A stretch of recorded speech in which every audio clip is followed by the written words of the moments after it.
नमस्कार मित्रों, मैं अंकित मिश्र आप सभी का हार्दिक स्वागत करता हूं। हम लोग पिछले वीडियो में प्लुत प्रगृह्या अच नित्यम तक पढ़ चुके थे, अर्थात प्रकृति भाव पार्ट 1 में उसमें जो डाला हूं उसमें प्लुत प्रगृह्या अच नित्यम तक पढ़ चुके हैं। आज हम उसके आगे बढ़ते हैं। अर्थात अभी तक हमने जान लिया है कि प्लुत क्या होता है, प्लुत का प्रकृति भाव होता है। दूरात धूते हमको यह बता देता है कि प्लुत क्या होता है, अर्थात दूर से आवाहन अर्थात बुलाना, उसको प्लुत कहते हैं। ठीक है, वाक्य का जो टी है उसको हम क्या कहते हैं, प्लुत। जब वह हो जाता है तो उसको हम प्रकृति भाव करते हैं। उसके बाद हमने कुछ और सूत्र पढ़े थे, प्लुत प्रगृह्या अच नित्यम पढ़ लिया था। आज नंबर है अब ईदू दे द्विवचनम प्रगृह्यम। देख लीजिए, ईदू दे द्विवचनम प्रगृह्यम, ये हमारा सूत्र है। ठीक है, द्विवचनम प्रगृह्यम। अब यहां पर आपको यह देखना है कि यहां पर विच्छेद कैसे होगा। अब यहां पर आप विच्छेद कर लेंगे। हमारी शुरू से यह प्रक्रिया है कि सूत्र से ही अर्थ निकालते हैं। तो ईत ऊत और फिर ईत ऊत और एत, यह क्या होना चाहिए, द्विवचनम। द्विवचनम, फिर इसका फल क्या निकलेगा, प्रगृह्यम।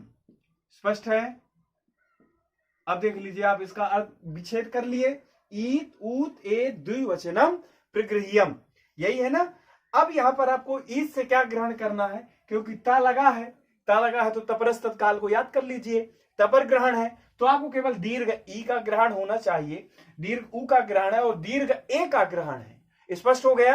अर्थात ईकारांत उकारांत एकारांत यदि यह द्विवचन है तो वह कैसा होगा, प्रगृह्य होगा। ठीक है, और जो प्रगृह्य होगा, प्लुत प्रगृह्या अच नित्यम, उसमें कूद पड़ेगा, आ जाएगा और वह प्रगृह्य कर देगा, प्रगृह्य संज्ञा। ठीक है, अर्थात प्रकृति भाव कर देगा।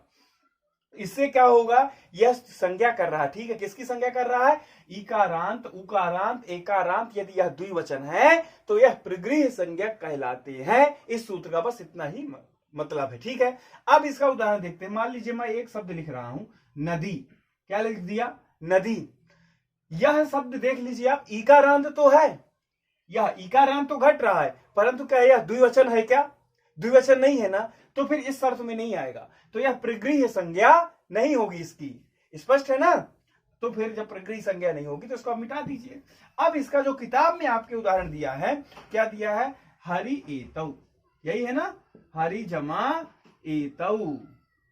अब यहां पर आप यह देखिए, और यहां पर में अच होना चाहिए, क्योंकि अच की ही अनुवृत्ति वो चली आ रही। ठीक है, तो यहां पर आप ये देखिए, हरि जो है, हरि का रूप चलाइए, हरि हरि हरयः, तो यह द्विवचन में हरि बनता है। ठीक है, एक हमारी यह भी नियम घट गया, क्योंकि इकारांत होना चाहिए, बड़ी ई होना चाहिए, तो बड़ी ई है अर्थात दीर्घ। ठीक है, और क्या होना चाहिए, वह द्विवचनांत होना चाहिए, तो यह द्विवचन है, तो यह ऐसे का ऐसे ही रहेगा, इसमें कुछ कार्य नहीं होगा, हरि एतौ।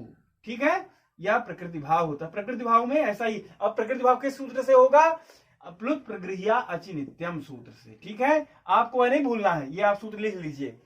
ठीक है, प्लुत प्रगृह्या अच नित्यम, इसके पहले ही ठीक हमने सूत्र पढ़ा है।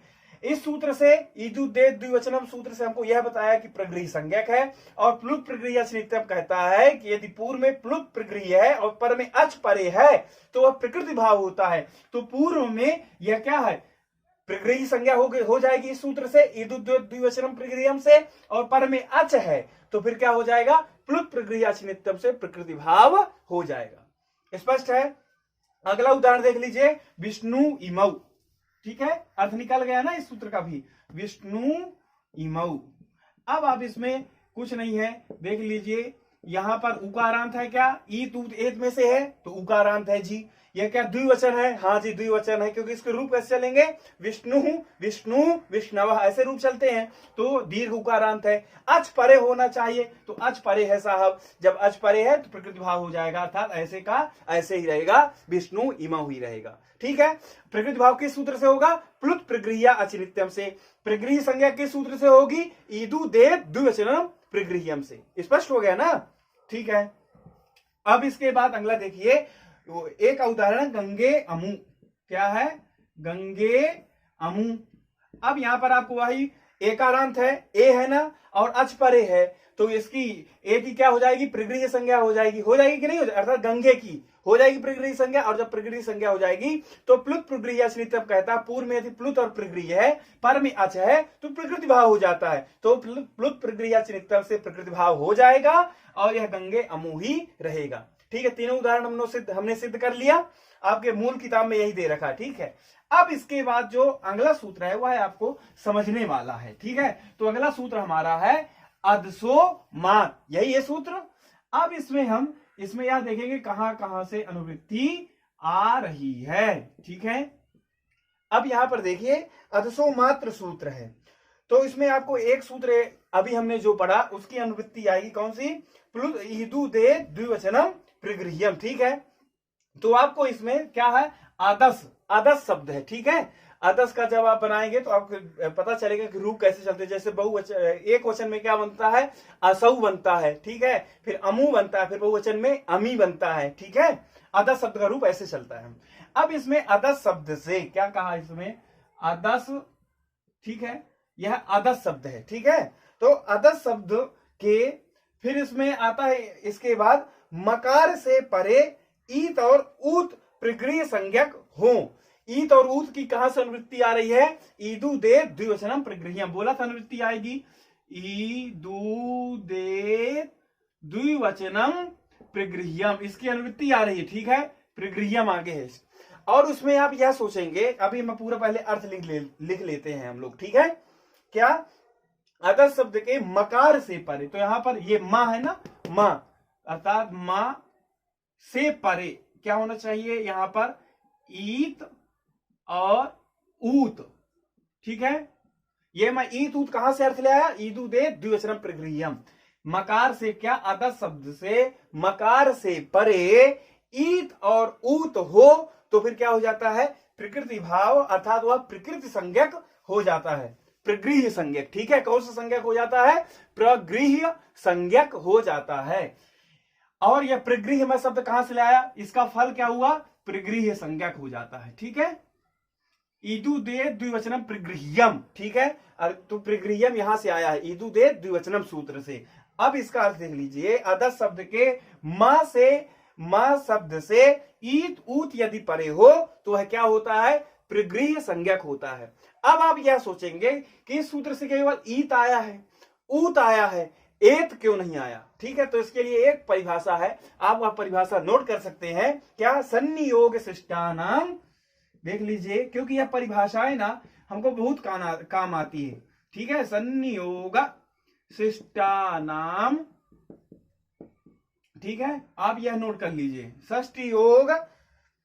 संनियोग शिष्टानाम सहवा प्रवृत्ति सहवा निवृत्ति ही, कितनी अच्छी बात कही, सहवा प्रवृत्ति ही सहवा निवृत्ति ही।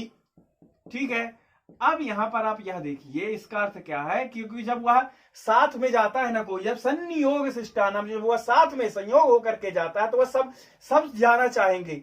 अब देखिए कोई बोलेगा कि निमंत्रण है, अब वहां कोई ऐसा चाहेगा कि वह नहीं जाना चाहेगा, जाना चाहेगा। ठीक है, पर विशेष नियम बन जाता है, क्या, सहवा प्रवृत्ति, वह जाना चाहता है, उसकी प्रवृत्ति है, पर नहीं सहवा निवृत्ति, उसकी निवृत्ति भी हो जाती है। अब यहां पर कैसे निवृत्ति हुई है, तो मात कहने से यहां पर वह एत नहीं आया। ठीक है, क्या नहीं आया, मात कहने से मात्र एत नहीं आया, तो आपको यह याद रखनी है, अर्थात प्रवृत्ति भी होती है परंतु उसकी क्या हो जाती है, निवृत्ति ही साथ साथ में हो जाती है। यह इस परिभाषा का अर्थ था। ठीक है, तो वहां पर ए नहीं आएगा हमारा अर्थ में। ठीक है, तो अदस शब्द से मां से, अदस के मां के शब्द से ईत ऊत पर में हो तो वह प्रगृह्य संज्ञक होता है। ठीक है, अब इसके बाद हम इसमें सूत्र नहीं दिया है, अर्थात अदस के उसको सा को ऊ होता है, फिर मां होता है, फिर ना, फिर तब अमु बनता है शब्द। ठीक है, तो आप किस सूत्र से होता है तो देख सकते हैं, अदसो शेर दादू दो मह, यह सूत्र है, उससे क्या हो जाता है, मां हो जाता है। और एक और सूत्र है एत ईत बहुवचने, तो आप देखेंगे कि असौ बनता है, फिर अमु बनता है, फिर अमी बनता है कि नहीं, तो वही मां किससे होता है, आपसे कोई पूछ ले वहां पर अदस शब्द में, क्योंकि वहां पर तो क्या है, दा और सा है, तो वहां पर मां कैसे आता है, तो एक हमारा सूत्र है अदसो शेर दादू दो मह, ठीक है। इस सूत्र से लिखना चाहे तो लिख लीजिए आ स आदसो आदसो, क्योंकि यह सब आगे सूत्र, यह शब्द हम सिद्ध करेंगे तो इसलिए मैं इसमें ज्यादा फोकस नहीं दे रहा हूं। जब हम लोग अभी पढ़ेंगे अजंत पुल्लिंग वगैरह हमारे लिए बचा हुआ, ठीक है, तो उसमें यह शब्द हम लोग पढ़ेंगे। आदसो शेर, ठीक है, अदसो शेर दादू दो माह, यह हमारा सूत्र है, ठीक है। इससे क्या हो जाता है आप देख लीजिए, फिर तभी यहां पर अमू आता, माँ हो जाता है ना, दा है और सा है, उसके स्थान पर ये सब उसकी प्रक्रिया है, और एक एत ईद बहुवचन यह सब सूत्र लगते हैं, फिर उसके स्थान में माँ आदेश होता है, ठीक है, तो अमू बनता है हमारा। अब यहां पर देख सकते हैं अर्थात माँ आता है। अब हम अपना उदाहरण में आते हैं, हमको यह प्रक्रिया हम अजंत पुल्लिंग इत्यादि में पढ़ेंगे कैसे हमारा यह असौ बना, अमू बना और अमी बना, ठीक है।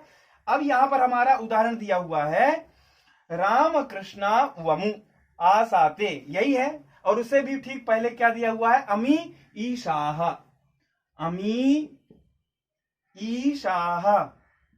अब यहां पर आप देखिए ईशाह बहुवचन का प्रयोग क्यों किया है, क्योंकि यह अमी जो है यह बहुवचनांत है। तो क्या कहा था, मकार के बाद क्या हो, ईत या ऊत हो, तो यह माँ है, माँ के बाद क्या है ई है ना, माँ के बाद यदि क्या हो ई ऊ हो तो वह क्या होता है और प्रगृह्य संज्ञा हो जाता है। तो यह प्रगृह्य संज्ञा हो गया, और जब यह प्रगृह्य संज्ञा हो गया तो प्लुत प्रक्रिया अचिनित्यम सूत्र से प्रकृति भाव हो जाएगा। क्यों, क्योंकि वह कहा यदि पूर्व में प्लुत या प्रगृह्य हो तो वह प्रकृति भाव होता है, तो उससे क्या हो जाएगा प्रकृति भाव हो जाएगा। तो यह अमी ईसाह ऐसे का ऐसा ही रहेगा, ठीक है, इसमें आपको कोई दिक्कत नहीं होनी चाहिए। इसके बाद हमारा आगे आता है कि अमु आसाते, यही है ना, अमु आसाते, राम कृष्णा वमु आसाते। तो हम अंतिम लिख लेते, चाहे आप पूरा ले लीजिए, यहाँ पर पूरा दिया है राम कृष्णा, यही है राम कृष्णा वमु आसाते। अब यहां पर आप यह देखिए कि यहां पर ऊ है, अर्थात माँ के बाद ऊ है, हमारा सूत्र यही कहा था। अदसोमात क्या कहा था कि अदा शब्द से, फिर वो यही कहा था ना कि अदा शब्द से ठीक पहले क्या माँ के बाद क्या होना चाहिए हमारा ईत या ऊत होना चाहिए। तो ईत ऊत है कि नहीं, ईत ऊत है तो हमारा क्या हो जाएगा प्लुत प्रक्रिया से नित्यम आ जाएगा, तो प्रकृति भाव हो जाएगा। तो ऐसे का ऐसा ही रूप रहेगा, उसमें कोई परिवर्तन हमारा नहीं आएगा, ठीक है। क्योंकि अदा शब्द के मकार से परे, तो अदस शब्द के मकार से परे है कि नहीं, अदस शब्द यार आसाते बनता है कि नहीं बनता है, तो उससे परे है। और यह सॉरी ये अमू है, इसमें आसाते नहीं है, क्या है अदस शब्द का अमू है, ठीक है। तो मकार से परे क्या होना चाहिए ईतूत होना चाहिए, तो इसमें ऊ है, ठीक है। और जब यह ऊ है तो प्लुत प्रक्रिया नित्यम से प्रकृति भाव हो गया, अर्थात वैसे का वैसा रूप रहेगा, तो फिर इसमें कोई संधि कार्य नहीं होगा। तो राम कृष्णा वमु आसाते ऐसा ही रूप बनता है।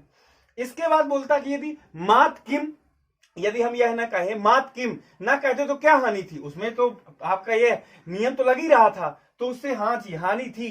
क्या हानि थी, यदि मात नहीं कहते कि अर्थात माँ से पर में ना हो, ऊ ना हो या ई ना हो, तो उससे हानि क्या थी, देख लीजिए आपकी किताब में यही लिखा है मात किम लिखा हुआ है। तो उसका उदाहरण एक देते हैं मात किम का, अमुके अत्र, यह उदाहरण है क्या अमुके अत्र। अब यहां पर आप यह देख लीजिए अमुके अत्र क्या है, यहां पर मां से ई, वो शब्द तो है अदर शब्द, परंतु यहां पर मां से पर में नहीं है, अर्थात क्या ईत और ऊत नहीं है, ठीक है ना। तो हमारी अदसोमात वाली प्रक्रिया तो घट नहीं रही, और जब प्रक्रिया नहीं घट रही तो फिर हमारा यहां पर प्रकृति भाव नहीं होगा, इसलिए मात तो अनिवार्य होना चाहिए, अर्थात मां से पर में ईत या ऊत अवश्य होना चाहिए, और अदस शब्द का भी ही हो, ऐसा नहीं किसी शब्द का मात चल जाएगा, ठीक है। केवल किसका हो, अदस शब्द के मकार से परे ईत ऊत हो, तभी वहां पर क्या होगा प्रकृति भाव होगा, अर्थात प्रगृह्य संज्ञा अदसोमात्र से होगी और प्रकृति भाव के सूत्र से होगी प्लुत प्रगृह्य अचनित्यम से। समझ में आ गया, ठीक है। तो यहां पर देखिए अमुके अत्र, यहां पर क्या है मात है, क्या मात नहीं है ना, मास नहीं है ना, मां से पर में ईत ऊत नहीं है, तो यहां पर नहीं होगा। और जब नहीं होगा तो क्या हो जाएगा एंगह पदांता दत, ये एक हमारा सूत्र था, अर्थात एंग से अति अर्थात ह्रस्व आ परे हो तो क्या हो जाता है पूर्ण रूप हो जाता है, और जब पूर्ण रूप हो जाएगा तो क्या बन जाएगा अमुकेत्र, ठीक है, ये भी सही है और आप ऐसे भी लिख सकते हैं, कोई आपको गलत नहीं कह सकता है, अमुकेत्र। ठीक है, दोनों रूप सही है। ठीक है, क्योंकि यह आ दिखाने के लिए प्रयोग होता है, आधुनिक आचार प्रयोग करने लगे, परंतु पाणिनि ने कहीं ऐसा प्रयोग नहीं किया है। ठीक है, अब इसके बाद हम अगला देखते हैं चादयो सत्वे। तो यह केवल संज्ञा विधायक है, इसमें देखिए क्या कह रहा है, चादयो सत्वे। देख लीजिए, चादयो सत्वे।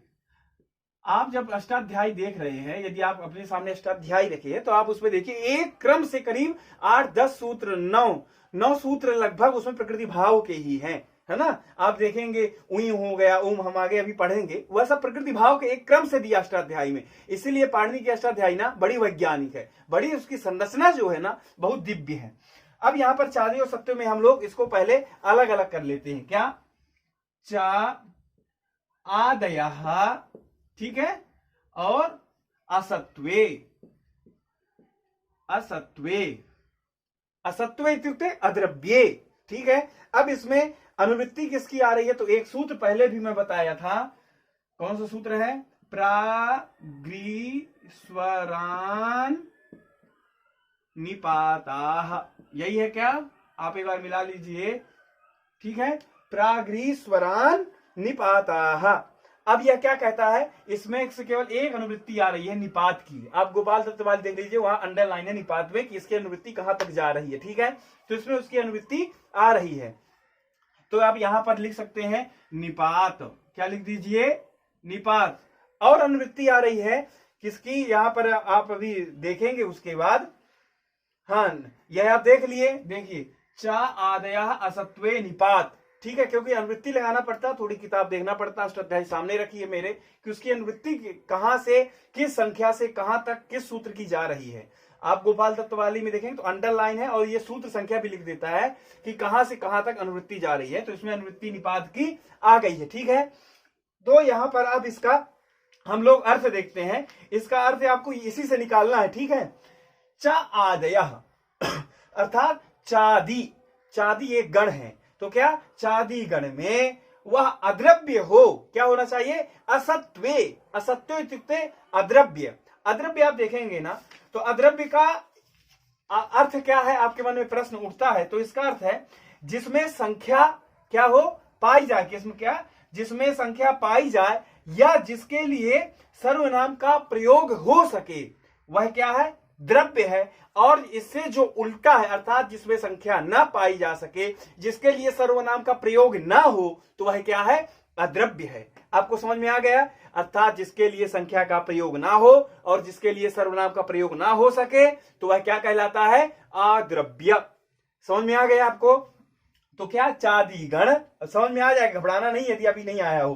क्या, चा आदि अद्रव्य निपात, क्या कहा, चा आदि अद्रव्य निपात संज्ञा होती है। कौन संज्ञा होती है, निपात संज्ञा होती है। अर्थात चा आदियों की, और चा आदि क्या होना चाहिए, वह अद्रव्य हो, तो उसकी कौन सी संज्ञा होती है, निपात संज्ञा होती है। अब आपको यह देखना पड़ेगा कि चादी गण में कौन कौन से शब्द आते हैं। ठीक है, आपको यह स्मरण रखना, चादी गण है, जैसे मैं आपको बताया था कि 2 प्रकार के गण होते हैं, एक शुद्ध होते हैं, एक आकृति गण होते हैं। ऐसे ही चादी गण में आता है, तो अर्थात चादी गण में यह अव्यय पाए जाते हैं। तो यही इसका अर्थ है, चा आदयः असत्वे निपात। यह अर्थ कहां से ले आया, ये सूत्र से ले आया। तो चादी गण यह यदि वह अद्रव्य है तो वह निपात संज्ञक होते हैं। बस इसका यही अर्थ है, चादयो सत्वे सूत्र का। ठीक है, अब इसके बाद अगला देखते हैं, और इसमें हमको कुछ नहीं करना। इसके बाद है प्रादयः सूत्र है। कौन सा सूत्र है, प्रादयः। इसको मिटा दो, इसका अर्थ समझ गए ना, चादयो सत्वे का, चा आदयः असत्वे निपात। चादी गण में अर्थात चा आदि यदि वह अद्रव्य है तो वह निपात संज्ञक होते हैं। अब अगला हमारा सूत्र है प्रादयः, यही है क्या, देख लीजिए, प्रादयः। ठीक है, अब प्रादय हमें देखते हैं कि इसमें किसके किसकी अनुवृत्ति आ रही है। तो इसमें आ रही है, जो पहले मैंने सूत्र लिखा था, प्राग्रीस्वरान निपाताः से निपात की, और चादयो सत्वे से किसकी आ रही है, असत्वे की, अर्थात अद्रव्य होना चाहिए। तो देखिए, असत्वे पहले मैंने लिख दिया। ठीक है, असत्वे किससे आया, यह चादयो सत्वे सूत्र से आया। फिर उसके बाद हम प्रादयः लिख देते हैं। प्रादयः लिख दीजिए, प्रादयः और निपातः, निपाताः, ठीक है, निपाताः। ये निपाताः किस सूत्र से आया? प्राग्री स्वरान निपाताः, जो अभी पहले सूत्र लिखा था, ठीक है, कहीं नया से नहीं आया है। ये क्या कह रहा है कि यदि वह अद्रव्य प्रादि है तो वह भी निपात कहे जाएंगे। समझ में आया? बस इतना ही अर्थ है। प्रादि मतलब प्रा परा अपसम, जो 22 निपात है, ठीक है। हम उनको उपसर्ग अभी नहीं कहेंगे। उपसर्ग कब कहते हैं? जब क्रिया के साथ योग होता है उनको, तब हम उसको उपसर्ग कहते हैं। तो वह जो 22 जो प्रादि है वह भी निपात कहे जाएंगे। कब कहे जाएंगे? जब वह अद्रव्य होगा। समझ में आया? अद्रव्य का मतलब क्या होता है? जिसमें संख्या की गणना ना की जा सके, जिसमें सर्वनाम का प्रयोग ना किया जा सके, वह अद्रव्य होता है। समझ में आ गया? तो जब वह अद्रव्य होगा प्रादि, तो वह निपात संज्ञक होगा। बस इसका यही अर्थ है। और यह प्रादय का अर्थ हम कैसे निकाले? पिछले सूत्रों से। चादेय सूत्रों, चादेयो सत्व की अनुवृत्ति आ रही है, वहां से असत्व शब्द ले लिए। प्रादय हाई है और निपाता की प्राग्री स्वरान निपाता सूत्र की अनुवृत्ति आ रही है। अब अष्टाध्याय में देख लीजिए, ठीक है। तो यह हमारा अर्थ निकल गया। अद्रव्य प्रादि निपात संज्ञक होता है। देख लिए, हम नीचे की वृत्ति नहीं पढ़ रहे हैं, हम इसी से बिल्कुल अर्थ निकालते हुए चले जा रहे हैं। अब इसके बाद हमारा अगला सूत्र आता है निपात एका जनांग। यही है क्या? निपात एका जनांग। देख लीजिए, निपात एका जनांग। अब यहां पर आप यह देखिए, क्योंकि हम यह अनुवृत्ति क्रम से थोड़ा सा समय लग सकता है, आपको लगेगा कि यार वीडियो थोड़ा सा बड़ी हो रही, परंतु आप यह अनुवृत्ति क्रम केवल पंच संधि तक बोला हूं, उसके बाद हम लोग डायरेक्ट सीधे वृत्ति बढ़ते चलेंगे, परंतु पंच संधि तक बहुत अच्छे से पढ़ेंगे। हमारा यह सूत्र है निपात एका जनांग। अब आप इसमें आप अलग अलग कर लीजिए, देखिए विच्छेद कर लीजिए। निपात, ठीक है, निपात लिख लीजिए, फिर एकाच, एकाच ही लिख देता हूं, ठीक है, और फिर अनांग। स्पष्ट हो गया क्या? अनांग, ठीक है। एकाच मतलब एक अच जिसमें हो, ठीक है। अब यहां पर आप देखिए, और लास्ट में, सबसे लास्ट में प्रगृह्यम की भी अनुवृत्ति आएगी। किसकी? प्रगृह्यम। प्रगृह्यम की अनुवृत्ति किससे आ रही? देखिए अष्टाध्याय में ईदु दे द्विवचनम प्रगृह्यम सूत्र से, ठीक है। तो यहां पर शुद्ध लिखने की आवश्यकता नहीं है, क्योंकि पिछले हम लोग पढ़ चुके हैं। अब इसका देखिए आप, यह मैंने लिख दिया क्या? ऐसा निपात, क्या कहा? ऐसा निपात एक आच, एक स्वर वाला। एक आच मतलब एक अच वाला, ठीक है, यही है ना इसका अर्थ। एक अच वाला अर्थात एक स्वर वर्ण वाले। ऐसा निपात, ये निपात जो होगा, यह जो सूत्र का अर्थ है, ऐसा निपात एक स्वर वर्ण वाले, परंतु वह कैसा हो? अनांग हो, तो वह प्रगृह्य संज्ञक होता है।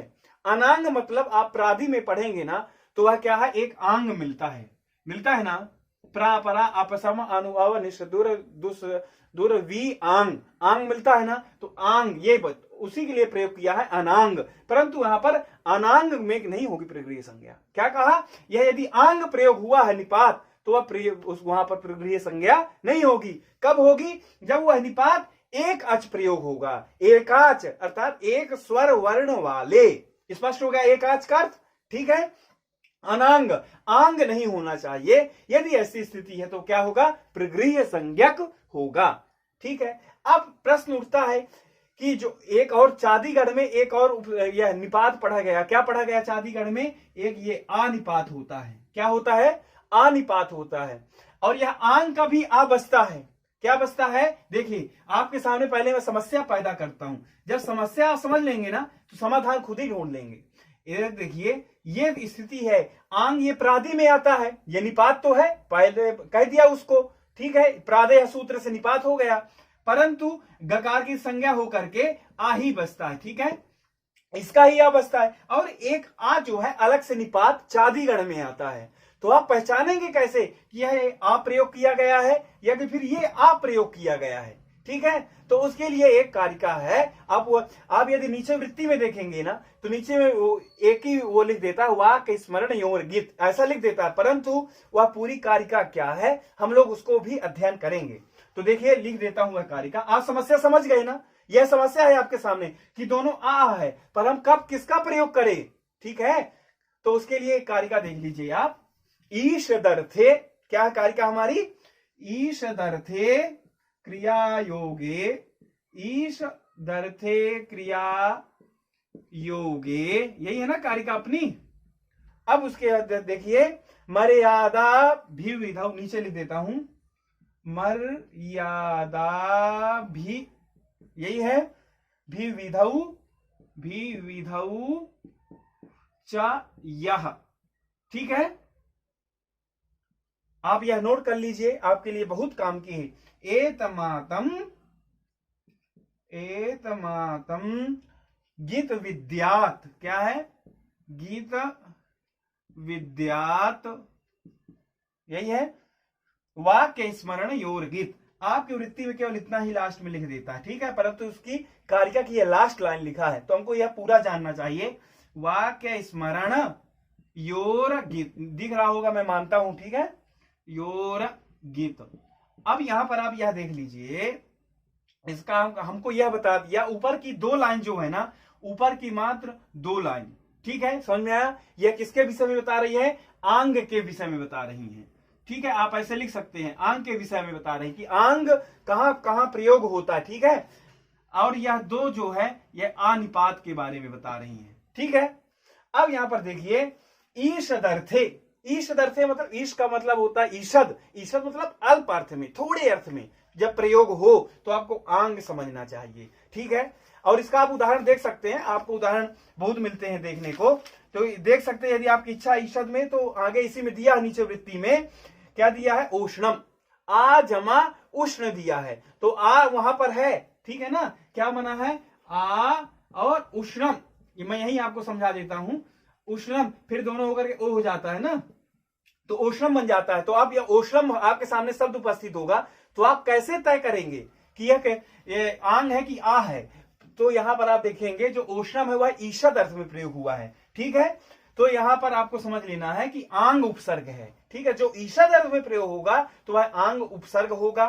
फिर उसके बाद क्रिया योगे, दूसरा क्या कहा, जब वह क्रिया के साथ योग होगा तो आपको क्या समझना है कि आंग उपसर्ग है। जैसे उदाहरण दे दिया, जैसे मैं आपको बता भी चुका हूं एक उदाहरण, पहले भी हम लोग जब पढ़ रहे थे, आ जमा इह, यह लोट लकार का मध्यम पुरुष में एक वचन में बनता है, इह इड़ गतौ धातु है, ठीक है, इड़ गतौ धातु है, तो यह आ जो है यह आंग ही है, क्योंकि यह धातु के साथ योग हो रहा है, ठीक है, क्रिया के साथ यह योग हो रहा है, किसका, यह आंग का, आ का। तो आपको यह समझना चाहिए कि यहां पर आंग ही है, यह आ नहीं है। स्पष्ट हो रहा है ना?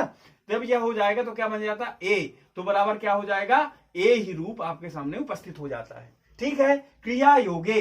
फिर तीसरा बताया मर्यादा, क्या मर्यादा अर्थ में, मर्यादा का अर्थ क्या होता है आपको पहले यह समझना चाहिए। वहां पर जहां पर आपको तक आपको वाक्य में मिले तो समझ लेना मर्यादा। जैसे मैंने कहा केवल, जैसे दिल्ली तक, मेरी दिल्ली तक वह रास्ता है, या कि फिर दिल्ली में ही केवल बारिश हो रही है, अर्थात आप कोई क्राइटेरिया फिक्स कर देते हैं कि यहां तक ही केवल वह कार्य होगा, तो वह मर्यादा कहलाती है। और फिर उसके बाद दूसरा शब्द आ रहा है इसका उल्टा, अभिविधि। अभिविधि में क्या होता है कि उसमें मर्यादा नहीं होती है, वही है ना अभिविधौ, अर्थात उसमें क्या है, मर्यादा कुछ नहीं है, अर्थात उसमें पूरे, जैसे कि कहा हमने ब्रह्म है तो पूरे ब्रह्मांड में ब्रह्म है, ऐसा ना, तो उसमें मर्यादा कहीं नहीं कि केवल मेरे घर में ही ब्रह्म, ना, वो सर्वत्र है, सर्वत्र व्याप्त जो है वह अभिविधि कहलाता है। और मर्यादा उसमें क्राइटेरिया जब फिक्स हो तो वह मर्यादा कहलाती है। स्पष्ट हो गया अर्थ?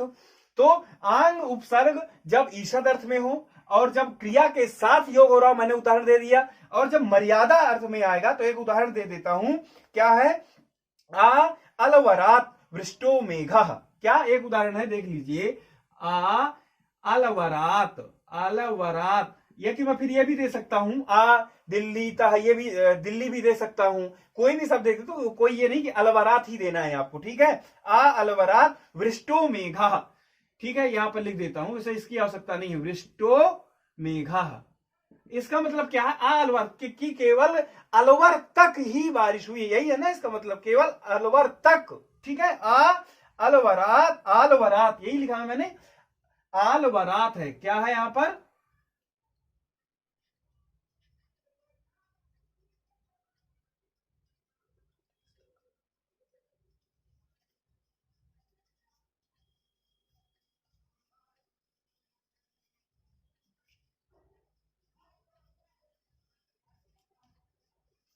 देखिए इसका हम उदाहरण भी देख लेते हैं आ का आंग का कि मर्यादा में कैसे। तो एक उदाहरण मिलता है आ आलवरात मेघो वृष्ट है ना कि वृष्टो मेघा। अब यहां पर आप देख लीजिए आल की केवल अलवर तक, ठीक है, वहीं तक मेघ वर्षा, तो अर्थात उसमें क्राइटेरिया फिक्स कर दिया केवल अलवर देश तक ही, ठीक है। या कि फिर आप केवल मैंने कहा कि दिल्ली तक ही, कि केवल दिल्ली तक ही वर्षा, तो आप क्राइटेरिया फिक्स कर देते हैं तो वह मर्यादा में आ जाता है, ठीक है। और जब यह होगा तो वहां पर प्रकृति भाव नहीं होगा, तो वहां पर जो संधि प्राप्त हो रही होगी वह हो जाएगा। आपको समझ में आ गया। फिर 14 अविविधि। अविविध का मैंने अर्थ क्या बताया, उसमें क्राइटेरिया नहीं है, उसमें मर्यादा नहीं है, वह सर्वत्र व्याप्त है, ठीक है। तो उसके बाद क्या है हमारा अविविध का उदाहरण देख लीजिए क्या है। जैसे मैंने कहा कि सर्वत्र जल है, अब केवल दिल्ली में ही तो जल नहीं है, हर जगह व्याप्त, मतलब कि उसमें कोई क्राइटेरिया नहीं है। आप अविविधि का कई उदाहरण ले सकते हैं, ठीक है। तो यह 4 अर्थ में जब होगा तो वह आंग उपसर्ग है और वहां पर प्रकृति भाव नहीं होगा। और उसके अलावा जब 2 अर्थ ये वाक्य और स्मरण अर्थ में होगा तो यह आ प्रयोग हो रहा है, ठीक है। आ मतलब यह निपात, चादीगढ़ में पढ़ा गया है, यह निपात है, ठीक है। इसका हम उदाहरण अभी देख रहे हैं। वाक्य स्मरण अर्थात जब वह वाक्य में जब यह आ प्रयोग होगा तो आपको समझना चाहिए कि यह आ निपात है, यह आंग वाला आ नहीं है, आपको यह समझना है। और जब यह प्रयोग होगा तो प्रकृति संज्ञा अर्थात वह प्रकृति भाव हो जाएगा। और स्मरण अर्थ में जब कोई ऐसा वाक्य प्रयोग होगा तब भी क्या हो जाएगा, प्रकृति भाव हो जाएगा, अर्थात यही आ प्रयोग होगा, यह आंग प्रयोग नहीं होगा, ठीक है। आपको यह समझना है। आप यह कारिका समझ गए। इस कारिका से मात्र हमको आंग के विषय में और आ के विषय में जानकारी मिल गई, ठीक है। अब हम इसको मिटा देते हैं। अब उदाहरण देखते हैं। अब उदाहरण देखिए आप, उदाहरण में हमारे सबसे पहले इसमें क्या दिया हुआ है, उ ये ई इंद्रहा उ उमेशः, यही दिया है ई इंद्रहा, ठीक है, दिख रहा है ई इंद्रहा। अब यहां पर देखिए कि क्या होना चाहिए, निपात होना चाहिए और वह एक अच वाला होना चाहिए। तो ई निपात है और यह केवल एक अच वाला है, एक स्वर ही है ना इसमें। और उसके बाद क्या होना चाहिए, क्या होना चाहिए, अच। तो ये ई अच में भी है तो क्या हो जाएगा आपका, प्रगृह्य संज्ञा हो जाएगा। और वह अनांग नहीं होना चाहिए, तो यहां पर अनांग तो अभी है ही नहीं है क्योंकि ई यह अलग है, विषय है, ठीक है। अब दूसरा लिया है उ उमेशः, तो प्रकृति भाव हो जाएगा, ठीक है ना, इसमें आपको नहीं करना है। क्या है उ उमेशः, प्रकृति भाव किससे हो रहा है पता है ना, प्लुत प्रक्रिया से नित्यम से। उ उमेशा में देख लीजिए आप, उ उमेशा में उ है, एक अच है इसमें और उसके बाद ये अच भी है उसके बाद, तो क्या हो जाएगा, यह हमारे निपात एका जनांग लग जाएगा और उससे क्या हो जाएगा, प्रकृति भाव हो जाएगा, ठीक है। प्रगृह्य संज्ञा इससे हुआ निपात एका जनांग से, और जो प्रगृह्य है तो प्लुत प्रगृह्य अचनित्यम सूत्र से प्रकृति भाव हो जाएगा। इस सूत्र से क्या हुआ है कार्य, आप समझ गए ना कि यह प्रगृह्य कहलाया है। और जो प्रगृह्य होगा तो प्लुत प्रगृह्य, वो क्या कहता है कि पूर्व में यदि प्लुत हो या कि प्रगृह्य हो और उसके पर में अच हो तो प्रकृति भाव हो जाता है। तो प्लुत प्रगृह्य अचनित्यम से प्रकृति भाव हो जाएगा, तो उ उमेशः ही रहेगा। समझ में आ गया। अब अगला उदाहरण देखते हैं। वाक्य और स्मरण अर्थ में मैं बताया था किस किस अर्थ में, वाक्य और स्मरण अर्थ में यदि क्या प्रयोग होगा, आ, ये तो आपको केवल आ निपात वाला समझना है, आपको आंग वाला आ नहीं समझना है, अर्थात अनांग वह नहीं है, आंग नहीं रहेगा, आ निपात समझना है, ठीक है। तो वाक्य हमारा क्या है, देखिए दिया हुआ आ एवं नु मन्य से, क्या दिया है, आ एवं नु मन्य से, यही है आ एवं नु मन्य से, कि आप ऐसा ही मानते हैं, अर्थात यह जो वाक्य के अर्थ में प्रयोग होता है। और वाक्य हम किसको कहेंगे पहले भी बता चुका हूं, एक तिंग वाक्य, उसमें एक तिंग प्रयोग होना चाहिए, तो मन्य से में है, ठीक है। तो यह क्या हो गया हमारा, वाक्य में जो ये आ प्रयोग है तो यह आंग वाला आ नहीं है, ये कौन सा है, आ निपात, जो चादीगढ़ में पढ़ा गया। तो हमारा क्या होगा, यहां पर संधि नहीं होगी, तो क्या हो जाएगा, ये प्रगृह्य हो गया। और जब यह प्रगृह्य हो गया इस सूत्र से निपात एका जनांग से प्रगृह्य हो गया और प्लुत प्रगृह्य अचनित्यम सूत्र से प्रकृति भाव हो गया, ठीक है, स्पष्ट है। अब फिर इसी में दूसरा उदाहरण स्मरण अर्थ में देते हैं। दूसरा उदाहरण क्या है, आ एवं किल तत्, क्या, आ एवं किल तत्, यही है किल तत्। अब यहां पर आप यह देखिए किल, अब यहां पर जो आ है वह स्मरण अर्थ में प्रयोग किया गया है, ठीक है। किस अर्थ में प्रयोग किया गया है, स्मरण अर्थ में, अर्थात आ एवं किल तत्, हाँ ऐसा ही है, तो अर्थात स्मरण कर रहे हैं ना, तो स्मरण अर्थ में प्रयोग किया जा रहा है। तो यह क्या कहलाएगा, ये आ आंग वाला आ नहीं है, यह आ जो है चादीगढ़ वाला है। तो इसमें क्या हो जाएगा, प्रगृह्य संज्ञा इस सूत्र से हो जाएगी निपात एका जनांग से, और प्लुत प्रगृह्या से प्रकृति भाव हो जाएगा। तो इसमें ऐसे का ऐसा ही रहेगा। ठीक है, कोई संशय तो नहीं है इसमें। अब इसके बाद क्या कहते हैं, अन्यत्र गित। क्या बोल रहे हैं, अन्यत्र गित। और आपको अन्यत्र क्या समझना चाहिए, अर्थात वाक्य और स्मरण के अलावा गित समझना चाहिए। जैसे मैंने आपको पहले ही उदाहरण दे दिया, ईशत प्लस उष्णम, तो क्या बन गया वहां पर, ओश्रम बन गया, अर्थात आंग वाला वहां पर है। ठीक है, उसको दोबारा समझाने की जरूरत नहीं है ना। अर्थात यही कहा अन्यत्र गित, अन्यत्र आपको गित समझना चाहिए, अर्थात ईशत है ना। तो ईशत ओश्रम ऐसा है, एक वाक्य है। तो यहां पर क्या है, आ, यही बनेगा ना, अभी हमने यही बनाया था। आ और क्या है, उष्णम है, आ उष्णम। तो यहां पर जो आ प्रयोग हुआ है, यह किस अर्थ में, ईषद अर्थ में प्रयोग हुआ है। तो यह आंग वाला है, क्या वाला है, आंग वाला। तो यहां पर प्रकृति भाव नहीं होगा, क्या हो जाएगा, ओ हो गया। तो क्या बन गया आपका, उष्णम। ठीक है, तो आपको यह पूरा आपको स्पष्ट हो जाना चाहिए। ठीक है, ओ क्या है ये, तो आप संधि पहले पढ़ चुके, इसलिए मैं आपको यहां पर व्याख्या नहीं कर रहा हूं। अत एंगचा गुण संज्ञा, गुण हो गया ना। ठीक है, अब इसके बाद आगे हम देखते हैं। आगे हमारा सूत्र आता है, चादयो सत्यो हो गया, निपात एका जनांग हो गया। अब इसके बाद हमारा है ओत सूत्र।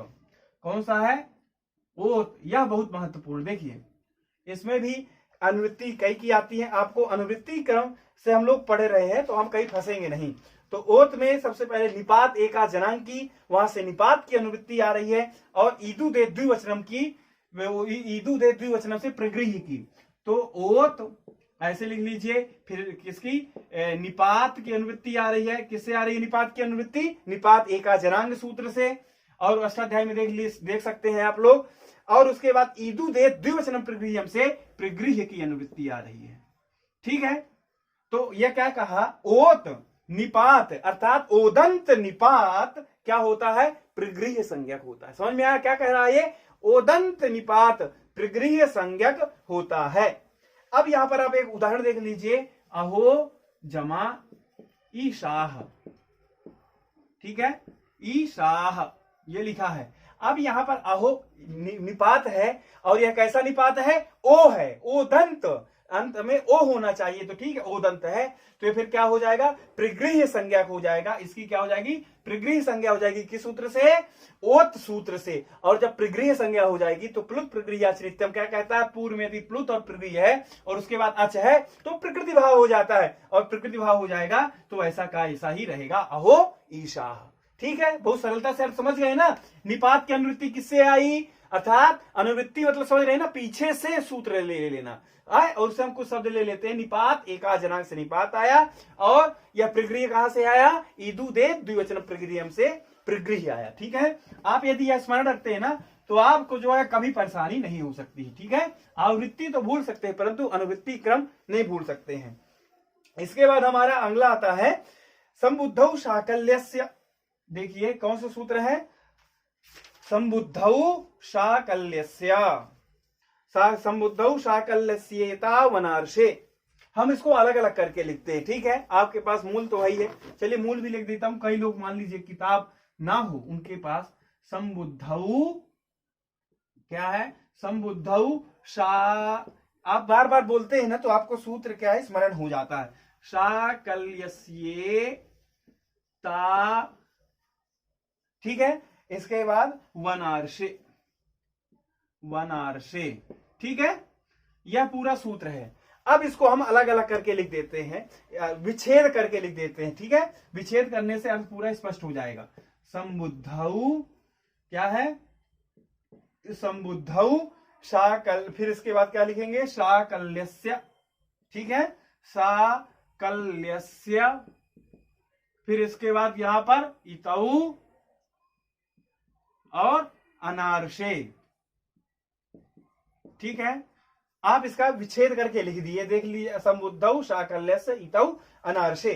अब इसको आप क्या समझना है, संबुद्धि का अर्थ क्या होता है? तो संबुद्धि का अर्थ होता है संबोधन का एक वचन। हमेशा आपके सामने यदि संबुद्धि आता है ना, तो आपको यही समझना है संबुद्धि का मतलब क्या है, संबोधन का एक वचन। अब इस सूत्र में अनुवृत्ति किसकी किसकी आ रही है वह भी लिखना है। सबसे पहले संबुद्धौ लिख देना है आपको। तो संबुद्धौ का मतलब समझ गए ना कि संबोधन का एक वचन, ठीक है। संबोधन क्या होता है, जैसे हे राम बनता है ना, तो वह संबोधन है। तो संबुद्धौ की आ रही है। फिर ओत की अनुवृत्ति आ रही है। यहां पर किसकी आ रही है, ओत की अनुवृत्ति। फिर इसके बाद अनारसे।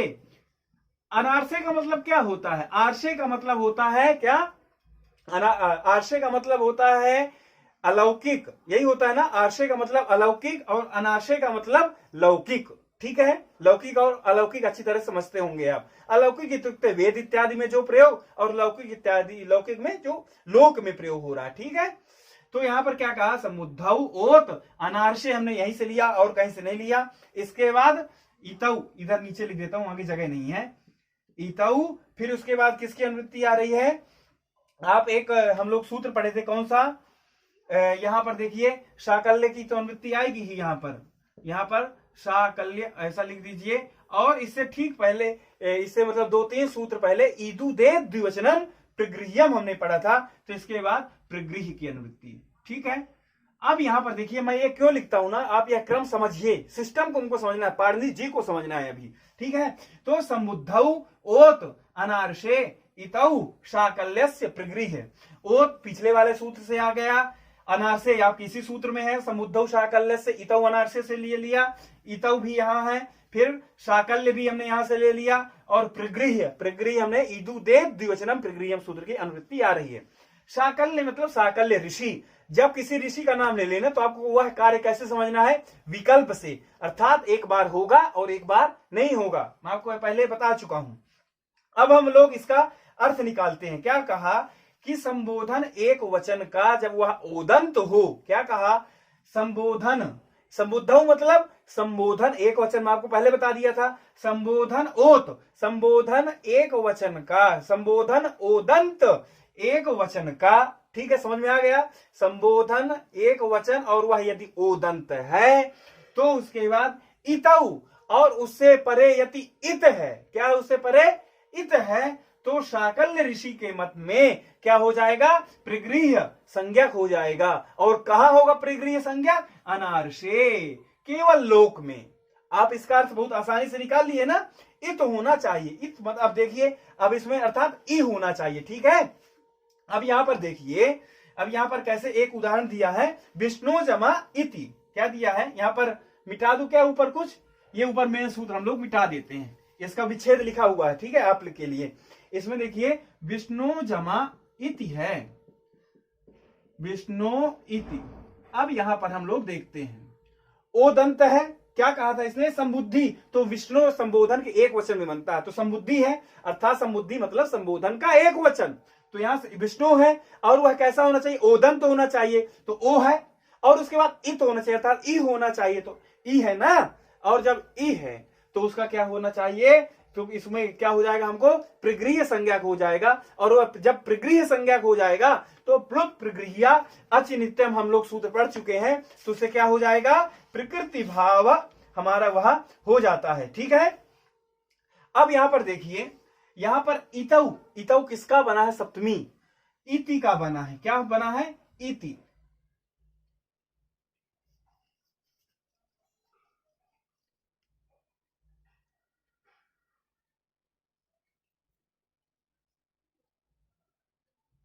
यहां पर अब इसका देखिए, इसका अर्थ हम लोग समझते हैं। इसका अर्थ आप समझ लिए, क्या है कि संबुद्धि, संबुद्धि मतलब संबोधन एक वचन का वह ओदंत हो, और उसके परे इति होना चाहिए, क्या होना चाहिए, इति का इतौ बन गया है, तो साकल्य ऋषि के मत में प्रगृह्य संज्ञक हो जाएगा। और कब, लोक में होगा, केवल अनारसे।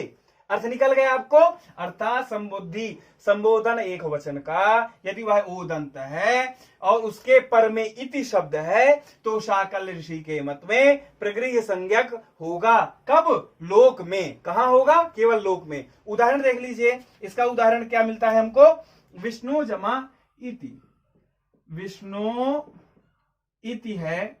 अब यहां पर देखिए संबोधन एक वचन में विष्णु बनता है, ओ दंत है, विष्णु में ओ है ना, तो विष्णु, और फिर उसके बाद इति परे है।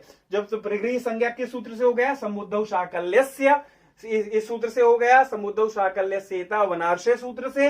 यह विकल्प से होगा क्योंकि शाकल ऋषि का नाम है।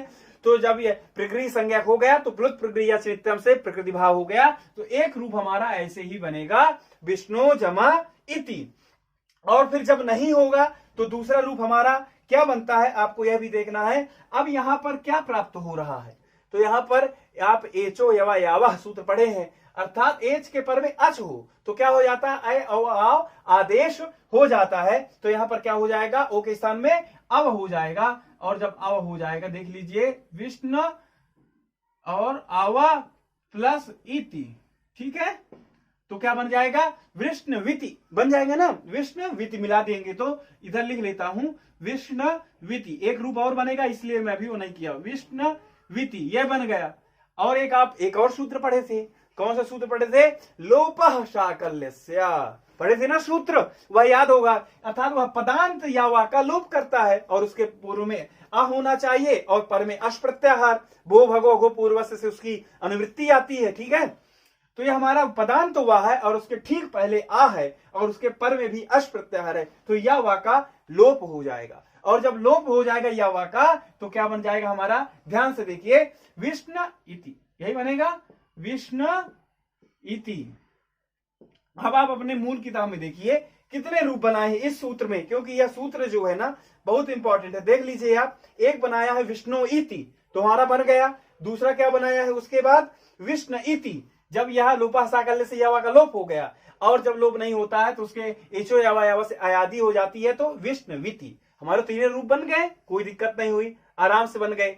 अब इसके बाद हम अगला सूत्र देखते हैं। अगला सूत्र है मैं उइयो वा, ठीक है। हमारा देखिए क्रम से कितना बढ़िया से अर्थ निकल रहा है, सूत्र से ही हम अर्थ निकालते हुए आ रहे हैं, ठीक है। मैं उइयो वा, देखिए माया उइयो वो वह, यही है ना, माया उइयो वो वाह, ठीक है, यह हमारा सूत्र है। ठीक इससे पहले आप पढ़ेंगे अष्टाध्यायी में तो एक मिलेगा उई सूत्र और उसके ठीक बाद ओम सूत्र मिलेगा, तो वह प्रकृति भाव के अंतर्गत ही आते हैं, ठीक है, प्रगृह्य संज्ञक वाले।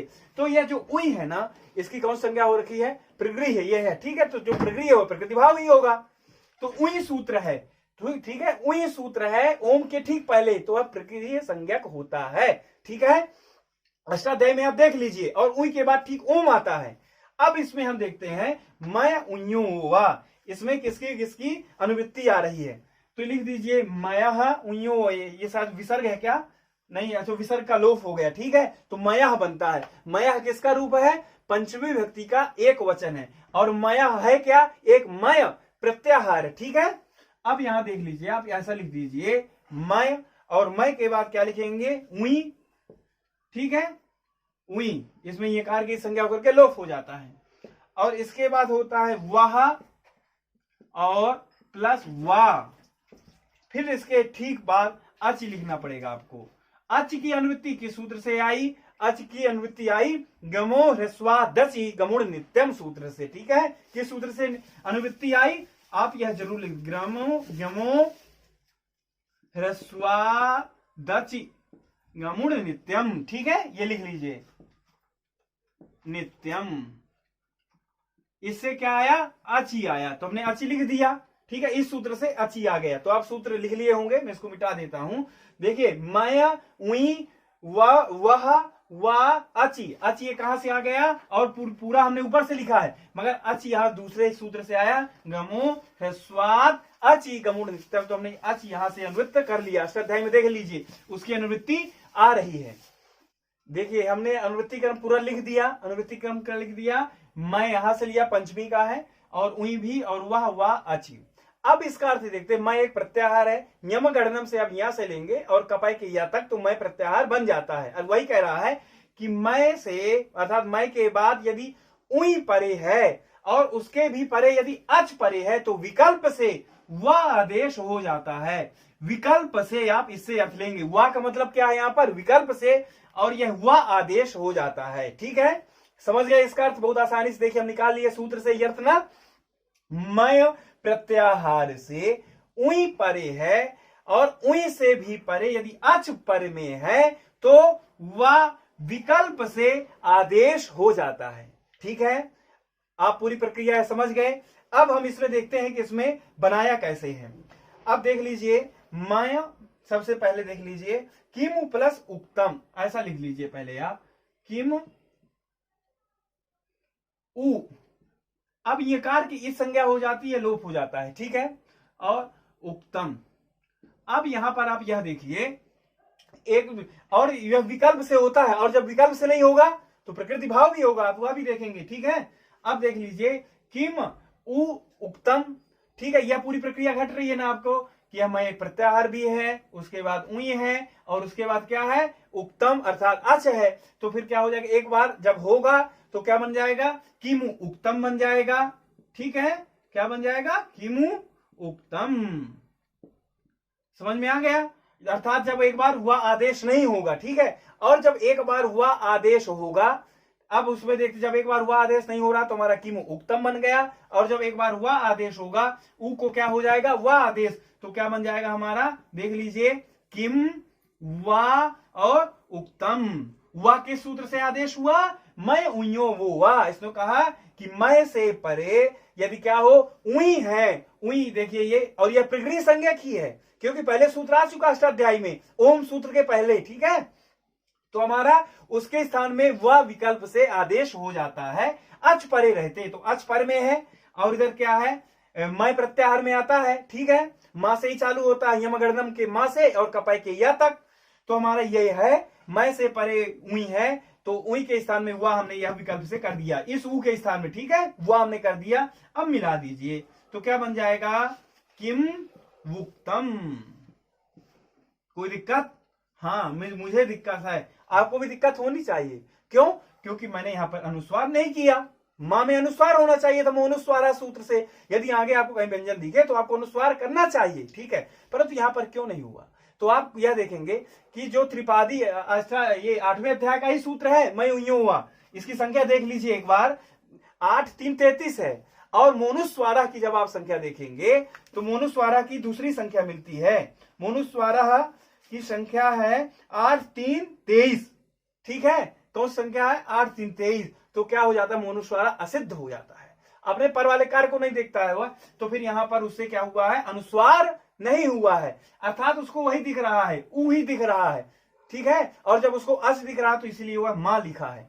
समझ में आई बात, जब उसको क्या दिख रहा है, ऊ दिख रहा है, उससे यह मैं उइयों का सूत्र का काम उसको नहीं दिखा, तो इसलिए किम उक्तम ही बना रहेगा, यहां पर अनुस्वार नहीं होगा। समझ में आ गई बात, यह हमारा क्या सिद्ध हो गया, किम उक्तम, 2 रूप हमने इसमें बना लिया। मूल में देख लीजिए, मूल में भी 2 ही रूप बने हुए हैं। ठीक है, क्योंकि यह विकल्प से करता है, इसलिए इसमें 2 रूप हमारे बने हुए हैं। अब इसके बाद अगला कौन सा है, इको सवर्णे शाकल्यस्य ह्रस्वस्य।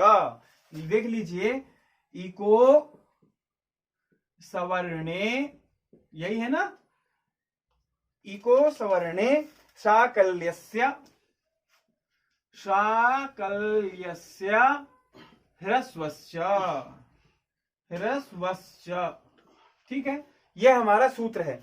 अब इसको हम अच्छे से समझते हैं कि इसमें अनुवृत्ति किसकी आई है, तो एंगह पदांता दति की देख लीजिए, वह उसके अनुवृत्ति आ रही है, तो पदांत, तो यहां पर क्या लिख देंगे आप, पदांत।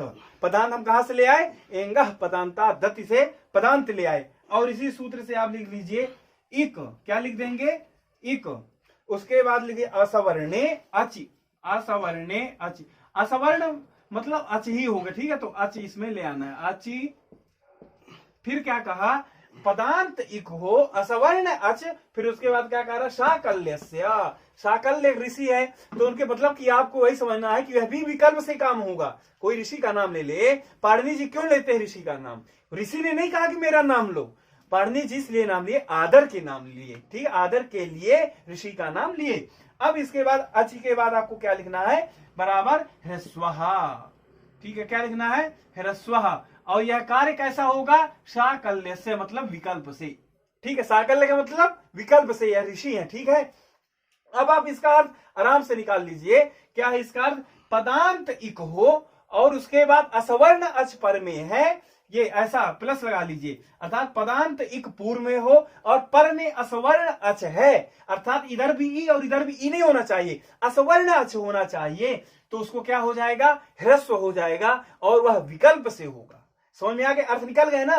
पदांत मैं कहां से ले आया, पदांत एक पदांत पद्धति से ले आया, ठीक है, अनुवृत्ति वहां से आ रही है, तो पदांत इक से असवर्ण अच पर में है तो उसको ह्रस्व हो जाएगा शाकल्य ऋषि के मत में। स्पष्ट है। अब यहां पर हम उदाहरण के साथ समझते हैं कैसे। चक्री क्या है, चक्री जमा अत्र, यही है ना, चक्री जमा अत्र। अब यहां पर आप यह देखिए कि यहां पर पदांत इक है ना, पदांत इक है। अब यहां पर तो यण हो जाना चाहिए था पर नहीं हुआ, रोक देता, ठीक है, पदांत इक हो और उसके बाद असवर्ण अच हो, तो असवर्ण अच भी है, अर्थात ई इधर नहीं है, पर में जो ई नहीं है असवर्ण है, अर्थात समान नहीं है, तो उसको क्या हो जाएगा, ह्रस्व हो जाएगा, किसको, इक को ह्रस्व हो जाएगा। यदि पदांत इक है असवर्ण अच है तो इक को ह्रस्व हो जाएगा, तो क्या बन जाएगा हमारा, चक्री प्लस अत्र। समझ गए आप। यह जब हमारी कंडीशन घट गई, अब इसके बाद क्या बन जाएगा, इसके बाद आप देखिए इको यणच सूत्र अब प्रवृत्त हो जाएगा, तो लगा दीजिए, तो क्या बन जाएगा, ई को क्या आदेश हो जाता है, यण, तो क्या बन जाता है, चक्रयत्र। देख लीजिए चक्रयत्र। तो इसमें देखिए आपकी मूल किताब में दो ही रूप दे रखे, एक तो विकल्प से ह्रस्व हमने किया, और जब विकल्प से नहीं होगा तो यण संधि हमारी हो गई। स्पष्ट है ना, कोई दिक्कत नहीं होनी चाहिए इसमें। अब उसके बाद हमारा अगला आता है, वह बोलता है पदांता इति किम। प्रश्न उठाया तो हमको प्रश्न का उत्तर देना है, ठीक है। अब हम तो मूल के साथ पढ़ रहे हैं ना, एक एक पंक्ति लगा रहे हैं हम, यही सूत्र है, इको सवर्णे शाकल्य ह्रस्वस्य। इसमें क्या कहा, पदांता किम, कि पदांत यदि आप ना कहते तो क्या हानि थी, कि आपने पदांत इक क्यों कहा, तो उसके लिए बताते, यदि हम नहीं कहते तो भैया हानि थी। क्या हानि थी, देखिए गौरी जमा क्या है, गौरी जमा औ, यही है। अब यह जो गौरी में ई है वह पदांत नहीं है, क्योंकि जब तक सुप नहीं मिल जाता है तो वह पदांत नहीं होता, पद नहीं बनता है, ठीक है। और अपदम न प्रयुंजित, और अपद प्रयोग नहीं होता है, तो यहाँ पर पद नहीं है, इसलिए हमने कहा कि पद के अंत में ही होगा। क्या होगा, पद के अंत में, तो यहाँ पर पदांत नहीं है। और जब यह पदांत नहीं है तो यहाँ पर देख लीजिए ई है और आ है, तो कौन सी संधि हो जाएगी, यण संधि हो जाएगी, तो क्या बन जाएगा, गौर्यौ। ठीक है, कोई दिक्कत तो नहीं है, गौर्यौ। ई के स्थान में यह हो गया, इको यण यही कहता है ना, इक से यदि अच में पर में है तो इको वो इक को यण होता है, तो आप अका वो स्थानांतर तमा से मैंने या ले आया, ठीक है। इसकी पूरी प्रक्रिया मैं पहले बता चुका हूं, ठीक है, हम कैसे या ले आया हूं। अब उसके बाद हम लोग देखते हैं, गौर्यौ बन गया। अगला है हमारा अचोरहाभ्याम द्वे। अब हमारी जो अच संधि है समाप्ति की बिल्कुल ओर है, ठीक है। अचोरहाभ्याम द्वे। अब यहां पर यह है, आप देखिए, इसको आपको अर्थ निकालना है हमको सूत्र से ही, मैं तो वृत्ति देख ही नहीं रहा, हम यह देख रहे हैं, अष्टाध्यायी मेरे सामने है, हम इसमें देख रहे हैं कि इसकी अनुवृत्ति कहां से आ रही है, ठीक है। तो गोपाल दत्त वाली भी अष्टाध्यायी दिया आप लोगों के पास, उसमें अंडरलाइन कर देते, बहुत अच्छा सरलता कर दिया हम लोगों के लिए, ठीक है, कि बता देता उसकी अनुवृत्ति कहां जा रही है। अब इसमें आप देखिए क्या कहा, आच, ठीक है, अच रहाभ्याम, अर्थात रहाभ्याम, दो की बात कही गई है, द्विवचन है, रा और हा, क्या, रा और हा। और उसके बाद एक हमको वो सूत्र पढ़ना पड़ेगा, यरो नुनासिके नुनासिको वा, वहां से किसकी अनुवृत्ति आ रही है, यर की अनुवृत्ति आ रही है, ठीक है। यरो नुनासिके नुनासिको वा, यह सूत्र है, वहां से यर ले आएंगे, यरहा, और फिर ये द्वे ही है बराबर द्वित्व होता है, फल ये मिलता है हमको द्वे, ठीक है। और यह कार्य कैसे होता है, ठीक है। अब देखिए यहां पर अच हो, क्या होना चाहिए, पूर्व में अच हो और उसके ठीक बाद क्या होना चाहिए, रा अथवा हा होना चाहिए, और उसके बाद क्या होना चाहिए, इतनी कंडीशन नहीं है, यर प्रत्याहार होना चाहिए। क्या होना चाहिए, यर प्रत्याहार होना चाहिए, तो उसको यर को क्या हो जाता है, द्वित्व हो जाता है। समझ गए आप, क्या हो जाता है, द्वित्व हो जाता है। अब यदि इसकी मूल पंक्ति भी देखते हैं, नीचे की वृत्ति भी देखते हैं, तो उसमें भी यही अर्थ दिया होगा, क्या, अचो अचह पराभ्याम रेप हकाराभ्याम परस्य यरो द्वे वा स्तः, ये लिखा है ना कि अस से परे जो रेफ या हकार, उससे परे यर को विकल्प से द्वित्व होता है, उससे परे यर है तो उसको विकल्प से क्या हो जाएगा, द्वित्व होता है। ठीक है, अब यहां पर हम लोग देखते हैं कैसे। हमने बनाया था गौरी, क्या बनाया था, गौरी, तो हमारा क्या हो गया था, गौरी जमा औ था। ठीक है, तो यहां पर ई से क्या हो जाएगा, ई को यण हो जाएगा, ई को यण सूत्र से, तो हमारा क्या बन रहा है, गौर या प्लस औ।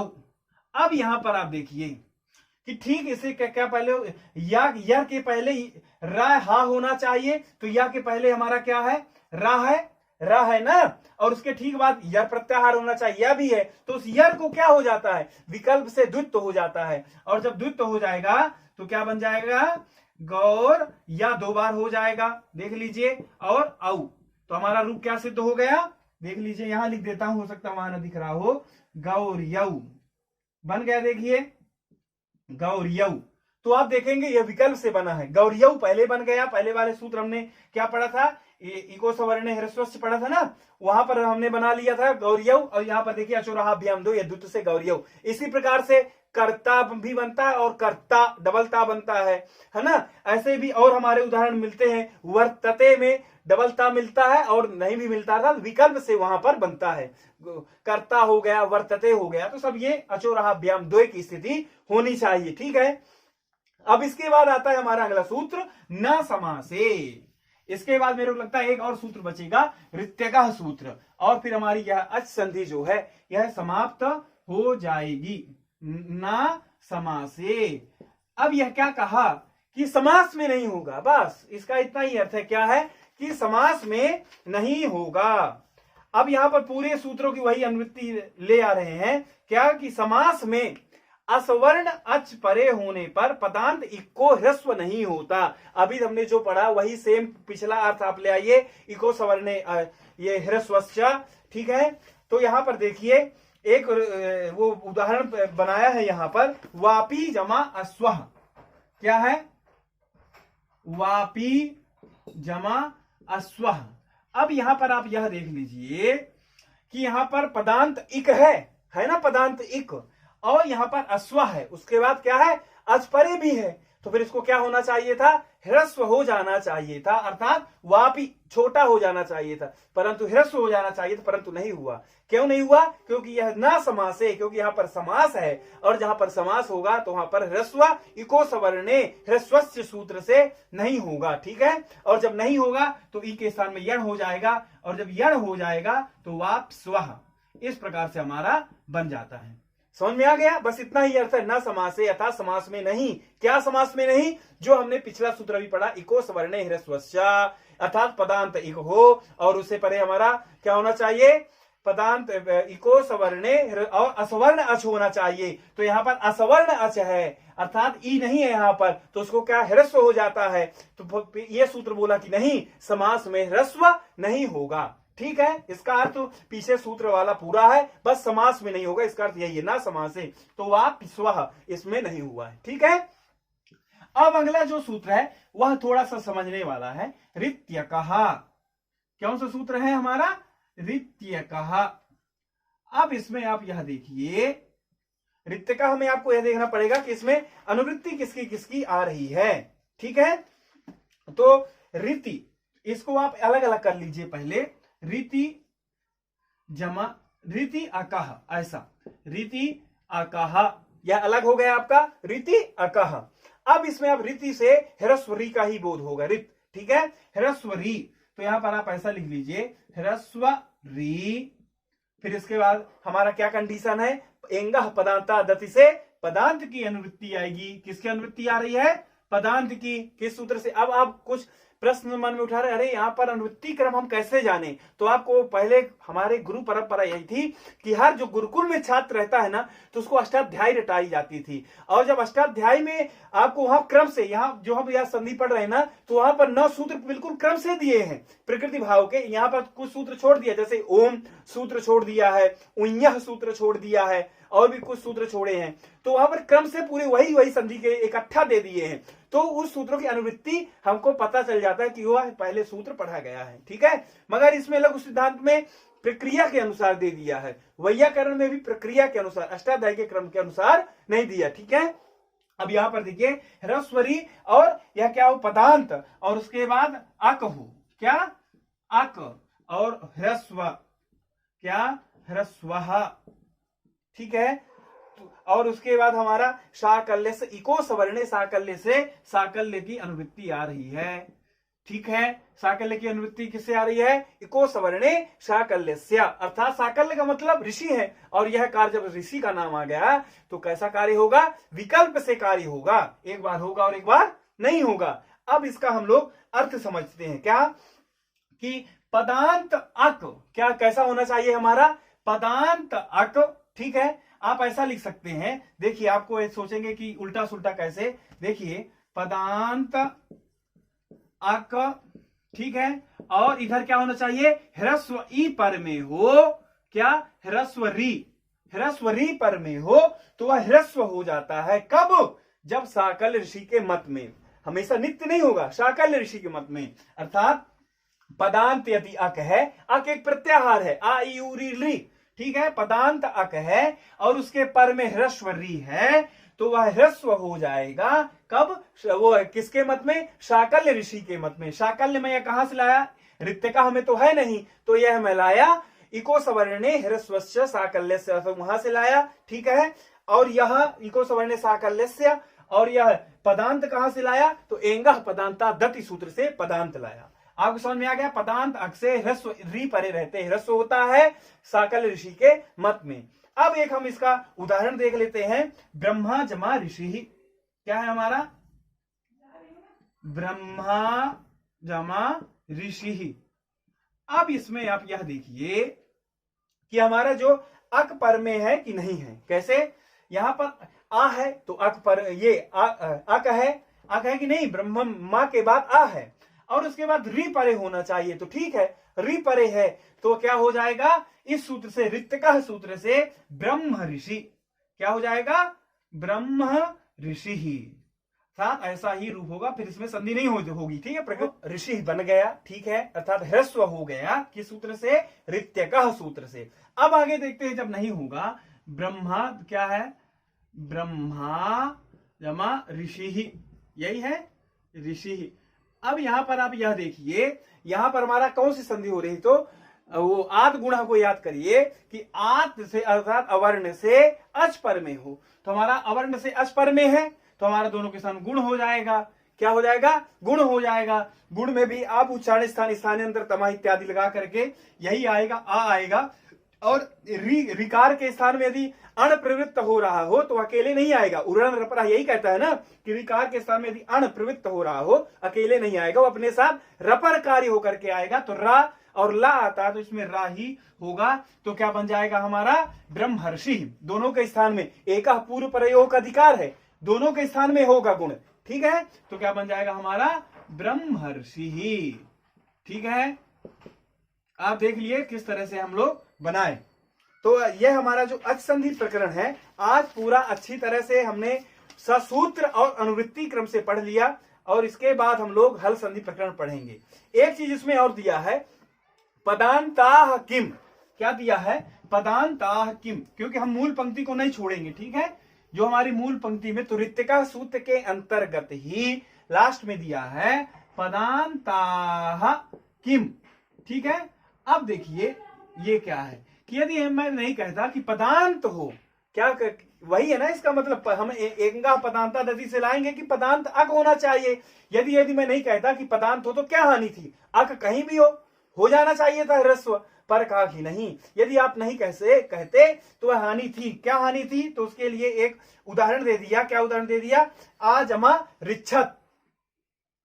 आ मैं यह कहां से लाया, जब हम बनाएंगे आगच्छ आर्छत वगैरह यह कि आगच्छत, तो वहां पर आप देख लेंगे यह एक 8 आगम होता है, ऋच्छत, और छम वैसे रिच्छ धातु है, रिच्छ में जो आ मिल गया वह कर्तरी शब्द से सब आया, उसका सब लोप होकर के अनुबंध लोप होकर के आ बचता है, और यह ता कहां से आया, तो यह तिप तरजी से तिप आ जाता है, ठीक है, तो इसका ता बचता है, तो रिच्छत वह हमारी आगे की प्रक्रिया है, पर थोड़ा सा शॉर्टकट में। और ये आ कहां से आया, आट आगम होता है, टा का इस संज्ञा होकर के लोप हो गया। ठीक है, तो हमारा आ रिच्छत, ऐसे आप केवल इतना ही समझना है, आ और रिच्छत है। अब उसमें क्या कहा, यदि हम पदांत नहीं कहते तो क्या हानि थी। आठ जाति नाम से आठ का आगम होता है, ठीक है, आठ जाति नाम सूत्र है, उससे क्या होता है, आठ का आगम होगा। अब इसमें यह परेशानी है कि यह पदांत तो होना चाहिए, ठीक है। अब यह आ जो है यह तो आगम है, आठ आगम है, तो पदांत तो है ही नहीं। और जब वह पदांत नहीं है तो फिर यहां पर हमारा क्या होगा, यहां पर यह ह्रस्व नहीं होगा। जब ह्रस्व नहीं होगा तो हमारा क्या हो जाएगा दोनों के स्थान में। अब यहां पर आप याद कर लीजिए कौन सा, वृद्धि रेची सूत्र को, हमारा वृद्धि संधि हो जाएगी। और वृद्धि संधि क्या हो जाएगी, क्या हमारा दोनों के स्थान में हमको क्या आदेश हो रहा है, तो दोनों के स्थान में हमारा क्या बन जाएगा, आर हो जाएगा। ठीक है, आर, आर मैंने कैसे लिख दिया, डायरेक्ट नहीं लिखा हूं, आप यदि उसको समझ लीजिए। वृद्धि रेची के जो मैंने दो सूत्र हैं, वृद्धि रेची और वृद्धि रादैच, है ना। तो आई, आत और ऐत को क्या कहते हैं, वृद्धि कहते हैं। तो आ, आई, औ यह तीन उपस्थित हुए, फिर स्थाने अंतरतमा सूत्र लगा के मैं उच्चारण स्थान मिलाया, उसके स्थान में आ आया। और री के स्थान में अण प्रवृत्त हो रहा तो वह अकेले नहीं होगा, उरण रपरा सूत्र आया, उससे क्या हो गया, रा और ला आया। फिर रा मैंने क्यों लिया, क्योंकि उच्चारण स्थान रा ही मिल रहा है, तो आर आदेश हो गया। और जब आर आदेश हो गया तो हमारा दोनों के स्थान में हो रहा है, क्योंकि किसका अधिकार चल रहा है, एक पूर्व प्रयोग सूत्र का। तो हमारा क्या बन गया मित्रों, आर छत। ठीक है, और ये रा, रेफ ऊपर क्यों चला गया आप जानते हैं, क्योंकि आगे क्या था हमारा, ये व्यंजन था ना, तो हलस चो परी गच्छति, हल को देख करके रेफ ऊपर चला जाता है। तो मैं यह उरण और रपरा इत्यादि सूत्र क्यों बार बार नहीं समझा रहा, क्योंकि पहले यदि आपको मेरी वीडियो शुरू से देखनी पड़ेगी, आप यह सोचे लास्ट के देख ले, नहीं, शुरू से यदि आप देखते हैं तो आपको वह पूरा प्रकरण एक एक शब्द समझ में आएगा, इसकी गारंटी मैं लेता हूं। क्योंकि पहले मैं उरण रपरा को समझाया हूं कि उह कौन सी विभक्ति में बना है ऊ का मतलब क्या होता है, तो आपको पूरा समझ में आएगा। तो इस तरीके से हमारी अच संधि ससूत्र अनुवृत्ति क्रम से अब मैं यह दावे के साथ कह सकता हूं कि हमने अष्टाध्याय की जो अनुवृत्ति क्रम है उसके अनुसार हमने पढ़ा है। अब उसके बाद हल संधि है, तो हम हल संधि कल से प्रारंभ करेंगे। तब तक के लिए मित्रों नमस्कार, धन्यवाद, आप अपना ख्याल रखिए।